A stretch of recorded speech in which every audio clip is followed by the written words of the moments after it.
महाराष्ट्राचे माजी मंत्री आमदार धनंजय मुंडे मराठा समाजाला कुठल्या टक्क्यात राहून देणार नाही असे भाष्य करतात। अहो धनंजय मुंडे स्वतःची बायको असणारे करुणा शर्माला आधी सांभाळा। अहो तुम्ही झोपीतनं उठल्यानंतर 2 तास आरशापुढे जाऊ शकत नाही, गागरीवनी तोंड होतं तुमचं।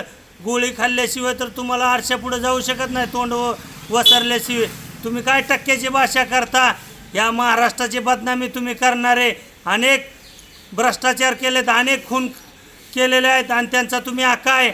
या महाराष्ट्रात जाती जातीमध्ये सलोखा राहण्याचं काम करणाऱ्याच्या विरोधात तुम्ही सुपारी देता। अहो तुमचं मंत्रिपदावरून उतरणं झाल्यामुळे हे तुमचं पोटसळ उठलंय।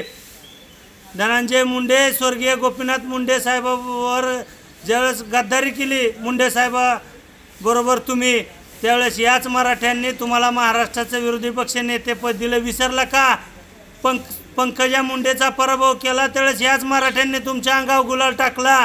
आताच्या निवडणुकीत मराठ्यांनी तुमच्या अंगावर गुलाल टाकला।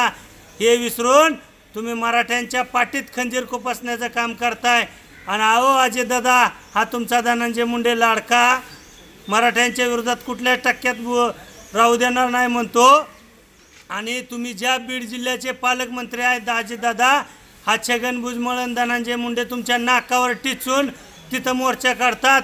ज्या वेळेस मराठा समाजाला काय मिळतं त्यावेळेस हे अशी लोक तुम्ही जे सांभाळता आणि यांना मंत्रिपद देता आणि यातून भ्रष्टाचार करोडो रुपये हे कमवतात आणि मराठ्यांच्या पाठीत खंजीर खुपसण्याचं काम हे लोक करतात।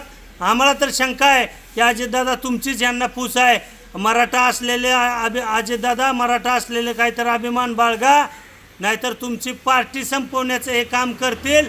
तुमचा मराठा बाणा कुठं गेला? दादा पण तुमचं गेलंय। या धनंजय मुंडेच्या वक्तव्याचा मी जाहीर निषेध करतो।